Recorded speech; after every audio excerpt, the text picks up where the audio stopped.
Maraming mga artist ang napag-iwanan na nung dumating ang technology. Dati yung mga lettering nila, sako yung ginagamit. Ngayon, tarpaulin na. Di ba? Kaya minsan tinatanong ko yung sarili ko, wala akong tablet, hindi ako marunong sa digital art. Kaya nagsimikap talaga ako na pasukin ang industriya ng teknolohiya. Kaya pinag-aralan ko ang digital art. Pero dumating sa punto na realize ko, hindi pala gamit ang bumubuo sa isang obra, kundi puso.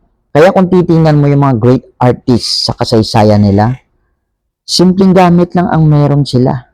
Ang mahalaga ay nagsimula ka. Kaya ako mas pipiliin ko yung tapat na guhit sa papel kaysa sa mamahaling canvas na wala namang emotion. Ang masasabi ko lang, magsimula ka kung saan ka naroroon gamit kung ano ang meron ka. Ang puso mo, yan ang pinakamahalagang kagamitan. Ang isang artist, hindi hinahanap ang presyo ng gamit, kundi ang lalim ng damdamin. Kaya habang maaga pa, gumuhit ka, magpinta ka, magsimula ka na ngayon.